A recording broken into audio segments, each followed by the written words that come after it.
Okay, thank you so much. Eric and I met for the first time on a visit. He and a bunch of entrepreneurs from Silicon Valley and elsewhere in the country took to the White House. And it was a very simple mission. Their question was, why is it so difficult to be an immigrant who also wishes to be the founder of a startup that will grow American jobs and expand the American economy? It was a simple idea, and it's an idea that has actually garnered bipartisan support, but the legislative process is slow, so that particular provision, a startup visa, is not yet law. We thought to borrow and adapt Eric's own ideas and principles and personally enlist him in advising a new lean startup of our own to address this very challenge. Our intention was to deliver a service, a new service, for immigrant entrepreneurs. About a year ago in December, we put out a call to action, and we invited dozens or hundreds of entrepreneurs from around the country who are willing to work at no cost to the taxpayer to join half a dozen on each side, half a dozen private folks, half a dozen folks from the government, to design and implement a very simple premise. Last Thursday, we formally announced the conclusion of that startup, the launch of an entrepreneur's pathway at the United States Citizenship and Immigration Service, a checklist that allows anyone who's applying to be an entrepreneur, an immigrant in this country, to be adjudicated fairly and properly, and have all the tools at their disposal to understand all the visa categories and the opportunities for immigrants to engage. We had a simple hypothesis that there are existing authorities that are not being fully leveraged for immigrant entrepreneurs. Last week's announcement is simply one early example of the change that President Obama had spoken about in the 2008 election, and the change that he is now scaling across the government thanks to the great work of our first keynote speaker. An entrepreneur several times over, his passion to serve is absolutely infectious. And by the end of his remarks, I am confident you will be willing to drop everything you're doing to join him in his cause to change the federal government and the country as a whole. Now, my thesis tonight is that we together can inject, in his words, the innovation mojo we need to solve our nation's most intractable problems. So without any further ado, please join me in welcoming my brother and my successor as our nation's Chief Technology Officer, Todd Park.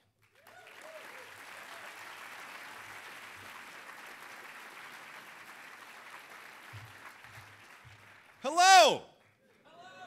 How's everybody doing? Fantastic. Well, I'm incredibly excited to be here in the mothership of Lean Startup. I flew in on a flight late last night, was up actually working late in the night, empowered by this strange mix of exhaustion, euphoria, and caffeine right now. So actually, if I stop making sense at any point during this presentation, just please raise your hand and say, Todd, please be a little clearer in terms of what you're saying. But I'm so excited to be here, I can't begin to tell you. And I'm here today to talk with you about how the US government is harnessing the power of Lean Startup mojo in order to better serve the American people. I'm also here to ask for your help, because we're very much in the early stages of this and really need the power of all of you to help us succeed in that mission. So first, let me provide a bit of background about my perspective on all this. Actually, I spent most of my life as a private sector entrepreneur. When I was 24 years old, I co-founded a company called Athena Health, which built the first web-based software and business services for doctors' offices. After 10 years of back-breaking work, we took it public in 2007 for north of $1 billion. And then to stay married, I retired and moved out here from Boston. We had a baby. My wife was finally happy with me for the first time ever, I think in our whole lives together. But it was hard to stay retired, so I actually funded and helped start two more companies, one called Castlight Health here in the city that provides healthcare shopping services for consumers, which the Wall Street Journal named the #1 venture-backed company in America recently. And then a company in India called HealthPoint Services that provides affordable telehealth services, clean water, drugs and diagnostics to the rural poor. And I say all that just to provide context for the following statement. The most entrepreneurial, the most amazing experience I've ever had has been working for the United States federal government for the past 3 years. Now, how could that possibly be? You're saying right now, that dude sounds crazy to me. That sounds totally counterintuitive, completely off one's rocker. But let me explain. So I was recruited in 2009 to serve as the first CTO, Chief Technology Officer, of the US Department of Health and Human Services. And then actually in March, the president asked me to be Aneesh's successor, carrying on his proud tradition as CTO of the whole US government. And my job at HHS, and now for the whole US government, has been to function essentially as a tech entrepreneur in residence. Now you might say, well, what the heck does a tech entrepreneur in residence do inside the government? Well, the answer is basically I run an incubator inside the government. It's an incubator that doesn't actually build companies, but actually it builds and executes projects that apply and unleash the power of tech and data innovation to help advance our nation's priorities, to help grow our economy, create jobs, advance public safety, healthcare, education, energy, and more. Each project has a different type of objective, maybe to change policy or re-engineer an operation or to build a new capability, but there's one common denominator, one explicit common denominator. They're all powered by small entrepreneurial teams that run explicitly in agile, lean startup mode in pursuit of maximum awesomeness on behalf of the American people. Now, government is obviously not a startup, right? But it's useful to think of projects inside government, projects that seek to change government, as startups. Those projects are efforts to get something new done, and in actually many cases, efforts to get something radically new done in an environment of significant uncertainty. And we've been using lean startup techniques in a growing number of situations to great effect. Like, for example, the entrepreneurship pathway that Aneesh just talked about. As another example, I'm a big fanboy of what the Food and Drug Administration has been doing with its new Entrepreneurs in Residence program. The FDA launched this program in October 2011. It brought in a team of entrepreneurs and experts from industry, venture capital, and academia to work with FDA experts on an ambitious project, which is in 6 months to design and deploy a streamlined new pathway called Innovation Pathway 2.0 for the evaluation and approval of innovative devices with revolutionary health impact. So think about this, right? The product is actually a new regulatory approval pathway, not necessarily intuitive test bed for Lean Startup, but actually turned out to be a wonderful subject for Lean Startup. The build process was designed to allow the entrepreneurs in residence and FDA folks to envision prototype ideas that then rapidly deployed on a small scale and pressure tested versus reality. They were given permission, the teams were, to innovate and iterate and learn rapidly. And what the evolved was this amazing new Innovation Pathway 2.0, which was characterized by hyper-collaboration, able to shorten the total time to market for a device radically by having FDA and innovators work very closely together from the very beginning. So for example, cutting the time it takes to go through the clinical trial development process by half, by 6 months to a year, which in startup time is an eternity. In April 2012, a mere 6 months after the launch of the project, the entrepreneurs in residence and the FDA team brought the full Innovation Pathway 2.0 live by launching the End-Stage Renal Disease Innovation Challenge, seeking developers of breakthrough technologies in this field to help patients. And this is a field where patients desperately need innovation. 3 companies were selected, including one that's developing a wearable artificial kidney. And they're now moving through the pathways that moves through its next cycles of testing and lean startup-driven improvement. Out of our team's CTO incubator, we've now launched our next wave of lean startups, 5 projects that we've launched under the auspices of something called our Presidential Innovation Fellows Program. How many folks have heard about the Presidential Innovation Fellows Program? Okay, so I'm actually going to tell you what it's all about. It was inspired by Code for America and the revolutionary work being led by Jen Pahlka out of San Francisco. And it's a project we launched this summer that aims to bring amazing entrepreneurs and innovators and developers from outside government into government to work with our best innovators in lean startup agile teams to do game-changing things on behalf of the American people. We actually launched it at TechCrunch Disrupt on May 23rd. I remember actually we were there, Steve Van Rokel, the US CIO, and I pitching it to the audience. We were preceded by Adrian Grenier and a team that was talking about a self-cooling beer can. And then we actually got on stage and said, we're a lot less cool than the startup entourage and self-cooling beer, but we're looking for a few good women and men to come serve their country and make a huge difference. And we actually pitched 5 projects, which I'm about to describe to you, and we got 600 applications within 24 hours. Ultimately, we selected 18 folks to come serve the country to do something actually totally crazy. They quit their jobs, quit their families, quit their homes, moved on a moment's notice to DC in the middle of summer to work in an alien landscape, to work their heart out on behalf of the American people, and they are doing unbelievable work. What I'd like to do now is just briefly pitch to you the 5 inaugural projects and ask you for your help in making them successful on behalf of America. The first is the Open Data Initiatives Program. How many folks have heard about this? Oh, wow, that's actually more than normal. All right, so the Open Data Initiatives Program is a program that basically seeks to liberate data in order to essentially spur entrepreneurship innovation, liberate data in machine-readable form from the vaults of government to spur entrepreneurship and innovation. I call this the Tim O'Reilly play, because he's really the godfather of this play. It was inspired by the weather. or more specifically, what the government did decades ago with weather data. I didn't know this before I joined the federal government, but it turns out the US government collects virtually all weather data in America through satellites and hurricane sensors and whatnot. And decades ago, it chose to do something incredibly interesting. It chose to take this weather data, make it downloadable in machine-readable form, electronically, by anybody for free. Then what happened is entrepreneurs picked up that data, that free fuel, and turned it into the Weather Channel, weather.com, iPhone weather apps, weather insurance, and much more, which improved all our lives in countless ways and created jobs and helped grow the economy. Government ran a similar play in the 80s when President Reagan began the process of liberating civilian and commercial access to something called the Global Positioning System, or GPS, a process which President Clinton then completed. And of course, as we all now know, hopefully, GPS, the availability of GPS has powered everything from navigation systems to precision crop farming to Foursquare on your iPhone and everything in between. Tim O'Reilly calls President Reagan the godfather of Foursquare, and in a very real sense, that is actually true. Very true. And if you look at weather and GPS data, it turns out that entrepreneurs' access to weather and GPS data last year alone added $100 billion in value to the American economy. $100 billion. Without legislation, without regulation, without really large new expenditures of taxpayer capital, right? Because all we did was take data that you already had paid for. You already had bought the military a fabulous GPS system, and we jujitsu'd it into the public domain, and then you turned it into awesomeness and jobs on an epic scale. So we love this play. The president loves this play. And here's the crazy news. The crazy news is that weather and GPS are just the tip of the iceberg.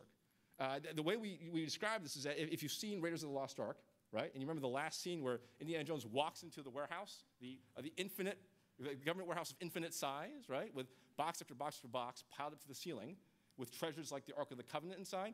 That's basically a good metaphor for the data treasures of the US government that you paid for and that, damn it, we have to give back to you, right? So what we're doing is we're opening up those boxes and making that data available.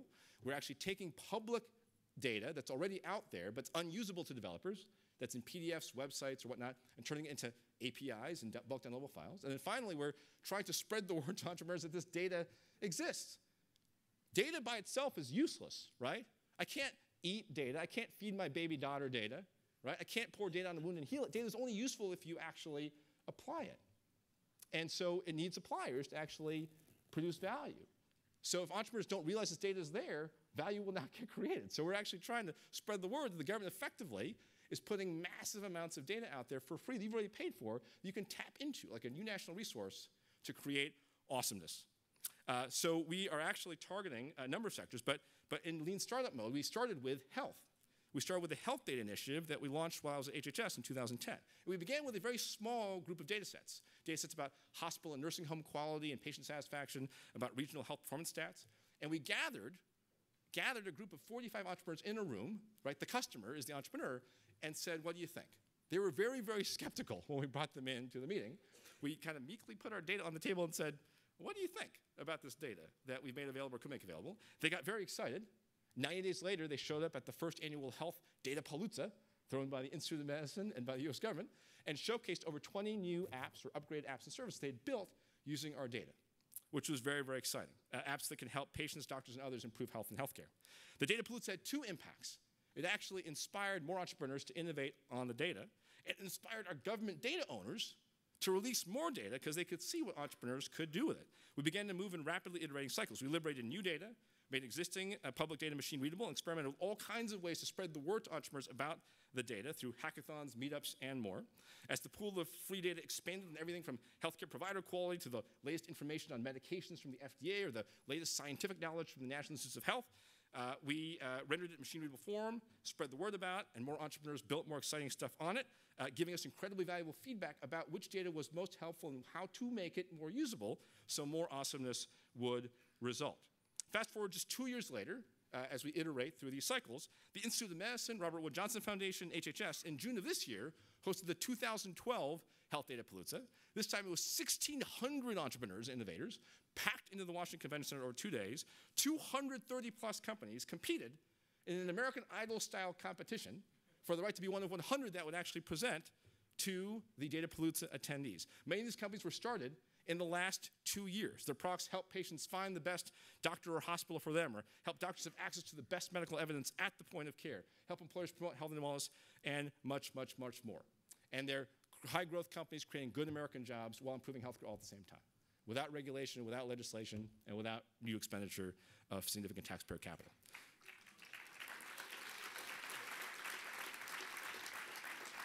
So we love how this play is evolving, and now we're cloning it across other sectors. So our Open Data Initiatives program is now doubling down on health and is pursuing similar plays in energy, education, public safety, finance, the nonprofit sector, and global development. And like with the health data effort, we're engaging entrepreneurs from the very, very beginning, getting their feedback about which data is most valuable, improving the data sets, releasing new data sets, as we seek to catalyze ecosystems of innovation fueled by open data in each sector. We've now posted over 2,400 major government data resources across these 7 sectors for free public access on the data.gov website. We've held data paloozas in these sectors that highlight over 300 companies that are using our data to help tens of millions of Americans and create jobs at the same time. So companies like iTriage, a startup out of Denver, that's leveraged open government data to fuel a mobile app that's helped 8 million consumers understand their symptoms and find the best local healthcare provider to meet their needs. O-Power, which uses open government data on energy usage, weather, the energy efficiency of appliances, and more to help customers get personalized advice on how to save on their energy bills. O-Power has already helped residential customers save more than 1.4 terawatt hours of energy, which is enough to power all the homes in a small city for a year, and save folks over $165 million on their energy bills. BillGuard, a startup that leverages the Consumer Financial Protection Bureau's new credit card complaint database, which anyone can tap into, to help automatically find deceptive, erroneous, and fraudulent charges on its users' credit card and debit card bills. On Deck Capital, a whole new kind of financing firm whose software leverages government data from the Census, Bureau of Labor Statistics, IRS, et cetera, to facilitate the underwriting of loans to very small businesses that might not otherwise gain access to capital. OnDeck's actually delivered over $250 million in loans to U.S. small businesses to date, and there are many, many, many, many, many more. I would actually submit to you that if you are an entrepreneur in the healthcare, energy, education, safety, development, nonprofit finance space, and you're not paying attention to the data that the Open Government Program and Open Data Initiatives Program is releasing, it's like being in the nav business and not knowing that GPS exists, right? You gotta know what the new GPSs are because your competitor will, and these data sets are gonna generate, already are generating, enormous amounts of new value for the American people, jobs, and economic growth. So, check out our data.gov site. Check out its subsidiary sites, healthdata.gov, education.data.gov, et cetera, if you're an entrepreneur interested in those spaces, because just take advantage of the free data that you paid for and that, by goodness, you need to get back. You have the right to get back and turn into awesomeness on behalf of the American people. So that's the Open Data Initiatives Program. The second one, I'll just move really quickly through these. All of these need your help. RFP EZ, Request for Proposal EZ, sponsored by an amazing team at the Small Business Administration. So this is actually a project very near and dear to my heart because it aims to actually enable the federal government and tech startups to do business with each other.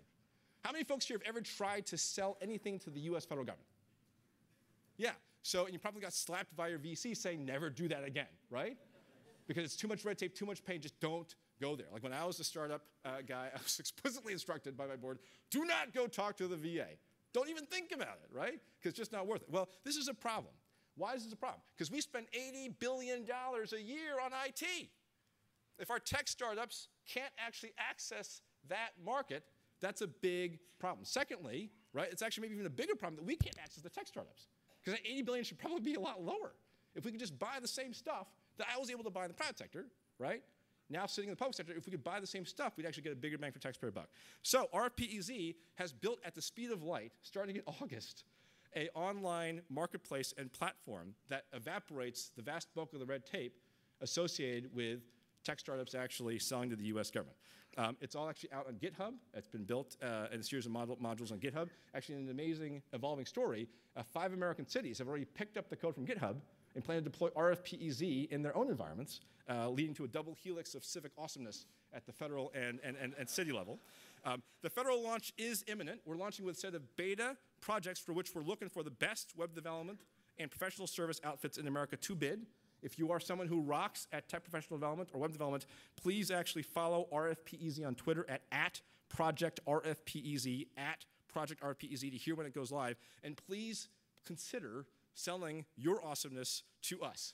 Try RFP EZ, try bidding on the projects, check it out, and then give us feedback as to whether we actually made it easy enough or whether we have to remove more suckage from the process to make it actually something you're willing to do. So that's RFP EZ. A third project is called MyGov. So federal government operates 24,000 websites.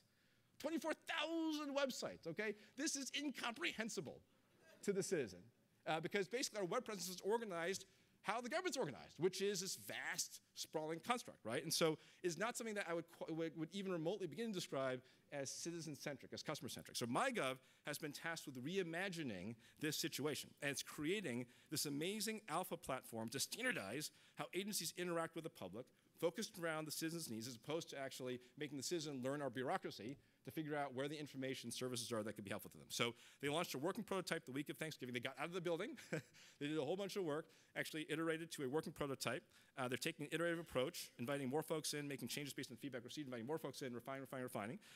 We'd love for you to participate in this. If you're interested, you can sign up at my.usa.gov, my.usa.gov.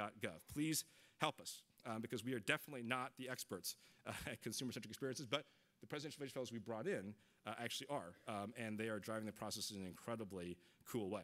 The fourth project is called Better Than Cash, which is actually sponsored by the US Agency for International Development. This is an amazing project to actually, in the developing world, accelerate the shift from physical money to electronic and mobile money in developing countries that are recipients for our aid dollars. The electronification of cash over the last mile provides more transparency, helps reduce cost, corruption, violence, and inefficiency that are typically associated with physical money movement, and just actually bring this into perspective. So an early pilot was done over the last couple of years in Afghanistan, in Helmand province, where there's a lot of fighting going on. And what happened is about 1,000 Afghan National Police got moved from physical cash payment to being paid on their mobile phone. Interestingly, after they started getting paid on their mobile phone, they started thanking the mobile operator for increasing their salary by 30%. And the mobile company said, I didn't raise your salary by 30%. I don't even pay you, dude, right? But what happened was, when the police were getting their cash salary, it traveled through sticky fingers and middle people, and it was a lot lighter when it got to the police. When they got their same budgeted salary, same one, on their mobile phone, right, they got all of it, it was a lot bigger, right? Because it's what they could have gotten and should have been getting all along. Now, in addition to being a bigger bang for taxpayer buck and reducing waste, fraud, corruption, there's another impact of this, which is that before, when they're being paid their much lighter cash salary, right, police are being offered a lot more by the Taliban to switch sides.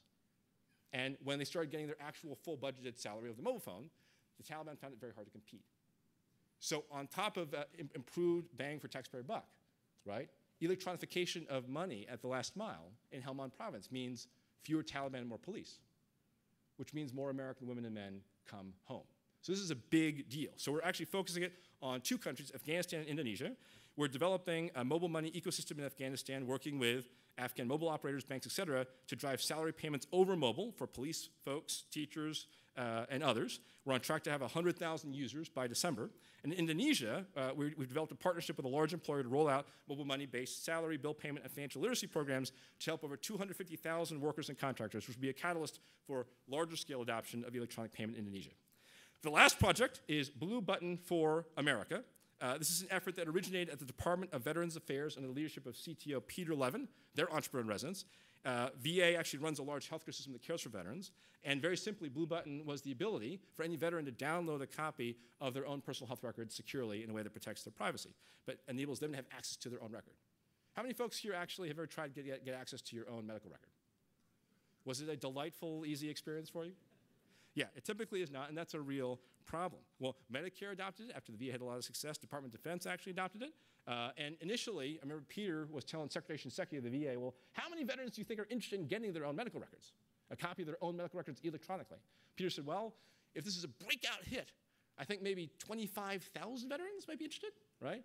Well, actually, to date, 1.5 million veterans, seniors, members of the military have now downloaded a copy of their own records. And even more interestingly, we started to get questions from the private sector saying, are you allowed to do that?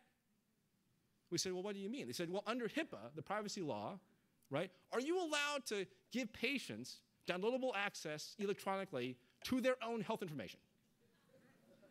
We said, yes. Yes, in fact, you are.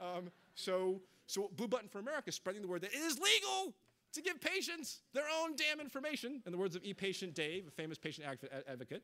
And in fact, it's the right of the patient to get their own information, and it's iterating and promulgating the use of an open technical template that any organization can adopt, be it a public agency or a private organization, to let your patients download access from you of their own record, which is very exciting. Now, 88 million Americans now have access to their Blue Button data from at least one source: Medicare, the VA, the DoD, their private health insurance company, their hospital, their doctor's office, and spreading like crazy thanks to this project. So these are the 5 Presidential Innovation Fellows projects that we're running in our incubator. They're all being powered by Lean Startup techniques. They could all use your help because we're still in the very early stages of how to do this. They've already gotten significant help from the community.